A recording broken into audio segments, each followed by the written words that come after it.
memberikan makan kepada orang fakir miskin setiap harinya hitungannya 1,4 liter kalau dalam perhitungan kita di Indonesia. Ini tahap yang kedua, ya.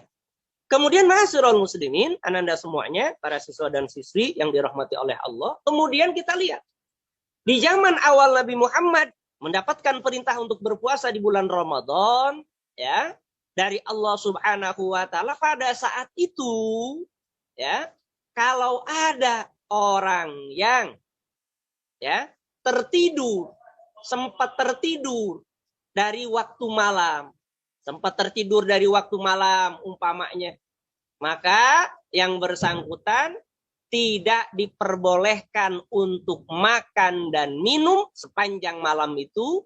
Yang bersangkutan sesiapapun yang sudah tidur itu tidak diperbolehkan untuk mendatangi pasangannya, mendatangi istrinya atau suaminya.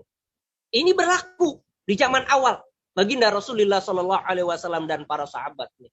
Sampai kemudian ada salah seorang sahabat yang bernama Irbad, ya. Irbad ini pekerjaannya seorang pegawai, seorang petani atau pekerja karyawan yang ada di kebun kurma pada saat itu. Di suatu hari Irbad ini yang bersangkutan kerja di bulan Ramadan dari pagi sampai sore, ya. Sholat zuhur, setelah itu kerja lagi, sholat asar, setelah itu kerja lagi. Menjelang buka puasa dia pulang, kemudian dia berbuka puasa. Setelah berbuka puasa di waktu maghrib, yang bersangkutan tidak lama kemudian mengerjakan sholat isya. Ya, tidak lama sholat isya, kemudian yang bersangkutan tertidur, ya, tertidur karena saking capeknya bekerja di hari itu. Ketika yang bersangkutan sudah tertidur, maka Irbad ini tidak diperbolehkan oleh aturan dari Nabi Muhammad SAW untuk makan, untuk minum. Sepanjang malam itu nggak boleh makan, nggak boleh minum. Boleh kembali makan dan minum esok harinya ketika waktu berbuka puasa. Ya, mari kita bayangkan umpamanya, tidak boleh makan, tidak boleh minum. Ya, yang bersangkutan sampai kemudian Irbad itu karena besoknya dia harus kerja, dia kerja lagi. Setelah datang waktu sholat asar, Irbad itu ada di Masjid Nabawi dalam kondisi orang yang kelelahan luar biasa. Ini seperti pangkrongnya si McGregor, ya, ketika kalah sama Khabib, dia terpojok di ring, ya, UFC, ya, hampir tidak berdaya. Kira-kira seperti itu. Ini Irbad ini, ya. Saat itu kemudian baginda Rasul melihat, ya, baginda Rasul datang ke Masjid Nabawi kemudian melihat, wahai Irbad, apa yang terjadi dengan engkau? Kemudian Irbad bercerita kepada Rasul, mohon maaf, saya semalam tertidur, ya, setelah sholat. Setelah tertidur saya tidak bisa santap makan lagi, tidak bisa minum lagi. Saya tidak bisa minum lagi, wahai Rasul. Ya, setelah itu siang ini saya bekerja, padahal kemarin saya bekerja luar biasa, banting tulang dan lain sebagainya, bekerja di kebun. Ya, saya lelah sekali, wahai Rasul. Melihat itu baginda Rasul, karena belum mendapat wahyu dari Allah, beliau belum berkata apa-apa, beliau terdiam, ya. Kemudian beliau meninggalkan sahabat Irbad, ya. Tidak lama kemudian, ma'asyiral muslimin, Bapak Ibu Ananda semuanya, para siswa dan siswi, kemudian Nabi Muhammad, ya, di keesokan harinya yang bersangkutan didatangi secara tergopoh-gopoh oleh Sayyidina Umar bin Khattab, ya. Nabi kemudian bertanya, wahai Umar, ada apa engkau tergopoh-gopoh menemui aku, ada apa? Ya. Kemudian Sayyidina Umar bercerita, wahai Rasul, mohon maaf, semalam setelah saya berkumpul bersama baginda Rasul di Masjid Nabawi, saya pulang ke rumah, wahai Rasul. Saya pulang ke rumah. Ya. Ketika saya pulang ke rumah, kemudian saya menjumpai istri saya sudah tertidur. Entah dari mana kemudian muncul hasrat saya melihat istri yang tidur itu. Saya bangunkan istri saya, mah bangun. Ada apa, Pak? Kata istri saya. Ini, ya, di bulan Ramadan, meskipun bulan Ramadan saya pengen. Kira-kira begitu bahasa dari Sayyidina Umar. Kemudian kata istrinya, mohon maaf, wahai suamiku, ini kan tidak boleh, kata Rasul. Namun apa daya, istrinya ternyata tidak bisa menolak, tidak bisa membantah, tidak bisa menghindar. Sehingga kemudian terjadilah apa yang seharusnya terjadi, yang itu padahal dilarang oleh baginda Rasulullah Sallallahu Alaihi Wasallam. Maka kemudian di hari itu, di sore itu, Sayyidina Umar datang kepada Rasul. Rasul, mohon maaf, ini bagaimana ini saya? Semalam saya sudah melanggar apa yang menjadi larangan engkau, wahai Rasul. Mendengar apa yang disampaikan oleh Sayyidina Umar, ma'asyiral muslimin, para bapak, para ibu, para siswa-siswi semuanya, maka kemudian baginda Rasul tercenung, terdiam sejenak. Sampai kemudian, alhamdulillah wa syukurillah, Allah Subhanahu wa taala menurunkan surat Al-Baqarah ayat 187, yang pada ayat ini Allah Subhanahu wa taala menjelaskan, a'udzubillahi minasyaitonir rajim. Bismillahirrahmanirrahim. Ukhilla lakum lailatas syiyamir rafasu ila nisaikum. Kunna libasul lakum wa antum libasul lahun. Ya, dihalalkan untuk kalian, wahai kaum mukminin, kaum muslimin, pada saat malam bulan puasa di bulan Ramadan, ar-rafasu ila nisaikum, untuk bercampur, berhubungan dengan pasangan kalian semua, dengan istri-istri kalian semua. Kita bayangkan umpamanya, saya nggak bisa ngebayangkan, seandainya umpamanya di zaman sekarang, ya, kita lihat umpamanya banyak orang yang mau menikah di sebelum bulan Ramadan. Karena harapannya apa? Karena harapannya agar di bulan Ramadan agar ada yang bisa mendampingi untuk berbuka puasa, untuk sahur. Padahal kalau dulu di zaman awal baginda Rasul, itu kalau ada orang yang menikah di bulan Ramadan, itu siksaannya luar biasa. Karena yang bersangkutan tidak diperbolehkan oleh Rasul untuk bercampur dengan pasangannya. Namun, alhamdulillah berkah dari apa yang dilakukan oleh Sayyidina Umar, maka kemudian Allah Subhanahu wa taala menurunkan surat Al-Baqarah ayat 187 ini, yang kemudian memperbolehkan kita semuanya, sesiapapun dari kita yang sudah punya pasangan di bulan Ramadan, untuk mendatangi pasangannya. Bahkan kata Allah Subhanahu wa taala, kunna libasul lakum wa antum libasul lahun. Kalian, mereka, ya, kaum istri itu adalah pakaian kalian semua, wahai para suami, dan kalian para suami itu adalah pakaian untuk istri-istri kalian semuanya. Alhamdulillah. Ini yang menjadi dasar turunnya firman Allah surat Al-Baqarah ayat 187, karena ada hal yang dilakukan oleh Sayyidina Umar. Kemudian terkait dengan apa yang terjadi pada sahabat Irbad, maka kemudian Allah Subhanahu wa taala melanjutkan firman-Nya. Alimallahu annakum kuntum tahtanuna anfusakum fataba alaikum wa afa ankum fal'ana bashirukunna wabtagu ma kataballahu lakum. Ini semua terkait dengan Sayyidina Umar. Kemudian Allah melanjutkan, wa kulu washrabu hatta yatabayyana lakumul khaytul abyadu minal khaytil aswadi minal fajr. Dan mulai sekarang maka makanlah, minumlah, ya, sepuasnya. Mau tidur dulu boleh, mau nggak tidur juga boleh, mau berkali-kali tidurnya juga boleh. Makan, minum, ya. Sampai kemudian apa? Nyata perbedaan antara benang putih dengan benang hitam dari waktu fajar. Ini luar biasa, ma'asyiral muslimin, jamaah yang berbahagia. Kenapa? Allah Subhanahu wa taala memberikan anugerah rahmat kasih sayangnya kepada kita.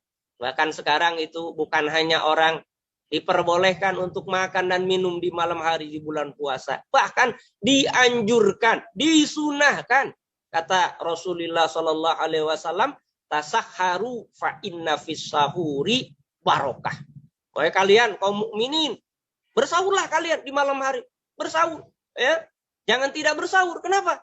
Karena dalam sahur itu ada keberkahan. Dengan sahur kita bisa makan, nambah nutrisi. Dengan sahur kita bisa minum, nambah kesegaran. Dengan sahur maka kita bisa lebih leluasa lagi menyiapkan diri untuk menyambut datangnya waktu sholat subuh dan lain sebagainya.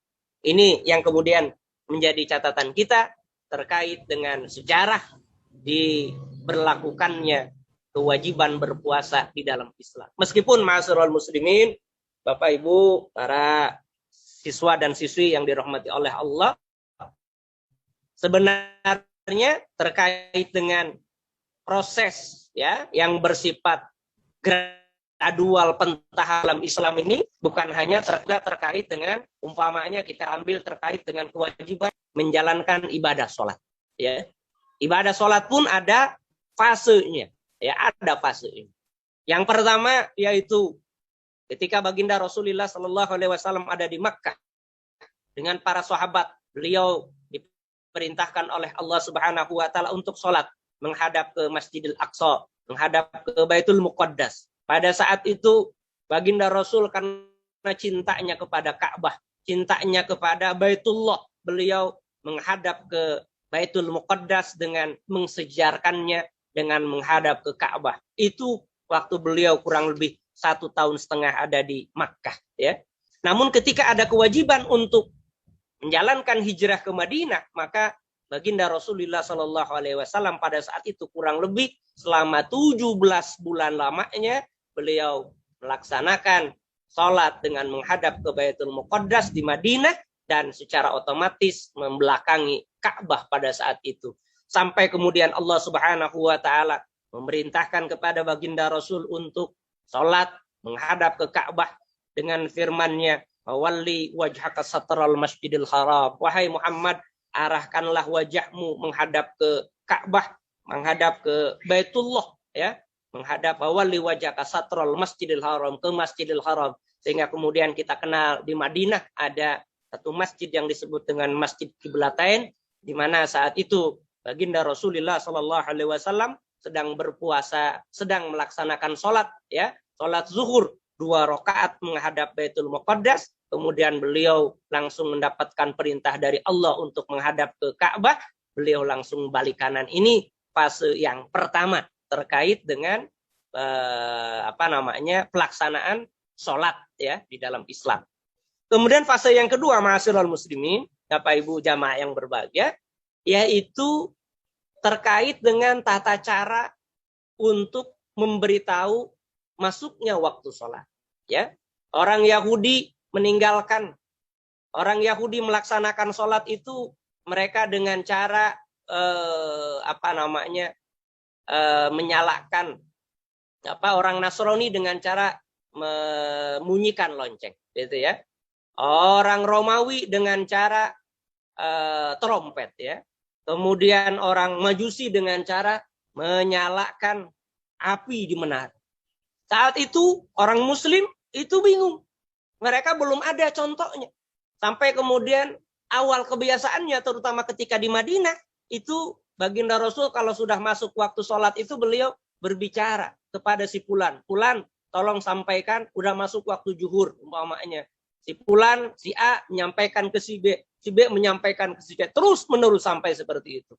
Sampai kemudian ada sahabat yang bernama Abdullah bin Zaid.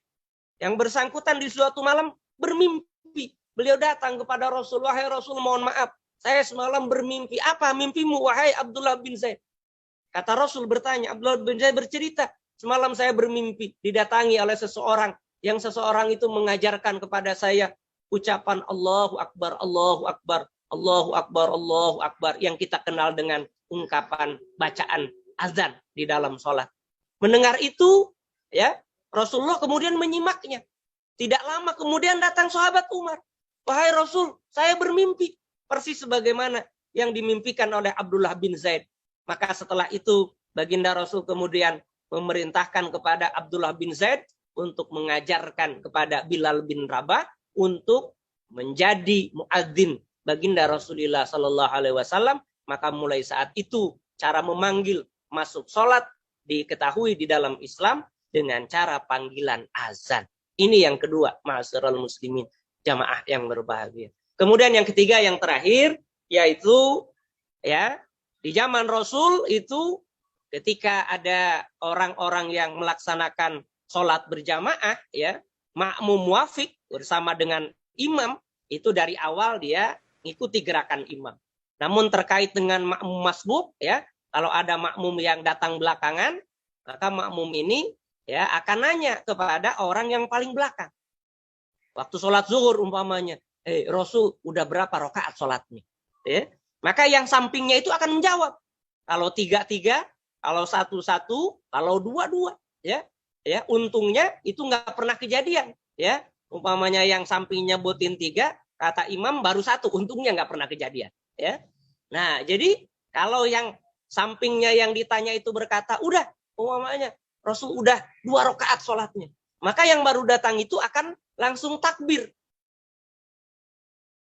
Ke dalam sholat ngebut. Dia ngebut, kemudian mengganti berapa yang ketinggalan. Kalau dia ketinggalan 2 rakaat, dia 2 rakaat akan mengganti. Ya. Sampai kemudian tiba kepada satu kejadian. Ada sahabat yang bernama Mu'ad bin Jabal. Seorang anak muda Ansor yang cerdas luar biasa, hafal Quran dan lain sebagainya. Ya. Suatu kali Mu'ad bin Jabal itu ketinggalan sholat berjamaah. Ya. Ketika ketinggalan, Mu'ad bin Jabal itu tidak tidak nanya kepada sahabat yang di belakang berapa rakaat yang tertinggal, enggak. Mu'ad itu langsung apa? Langsung ngambil posisi takbiratul ihram, langsung masuk bergabung dengan Nabi Muhammad SAW. Ketika Nabi selesai sholat,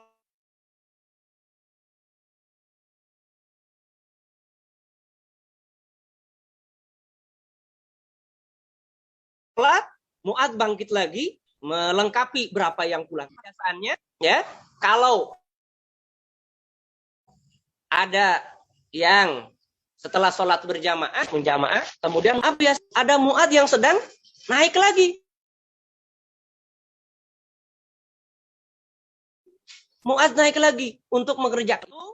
Baginda Rasulullah SAW tuntas saya sholat, maka kemudian Rasul bersabda kepada para sahabatnya, Isna'u kama sona'a Mu'ad bin Jabal, wahai para sahabatku, mulai sekarang kalau ada dari kalian yang makmum masbuk, maka sholatlah sebagaimana sholatnya Mu'ad bin Jabal. Ya, jadi oleh karena itu ini dalam hikmatut tasyri disebut tadarruj, ya, pentahapan syariat Islam itu karena memang disesuaikan dengan kondisi yang ada di zaman itu dalam rangka untuk tidak memberatkan, dalam rangka untuk menyesuaikan, dalam rangka untuk memberikan kemudahan kepada para sahabatnya, tentunya juga kemudahan untuk kita selaku umat Nabi Muhammad SAW. Demikian saya kira Bapak Ibu, para asatidzah ustazat, para siswa dan siswi serta para orang tua siswa yang bisa disampaikan pada kesempatan sore hari ini. Terima kasih Pak Dr. Haji Husain atas kesempatannya. Mudah-mudahan ada manfaatnya. Akhirul kalam, wabillahi taufiq wal hidayah wa ridha wal inayah. Wallahul muwaffiq ila aqwamit thoriq. Wassalamualaikum warahmatullahi wabarakatuh. Waalaikumsalam. Waalaikumsalam warahmatullahi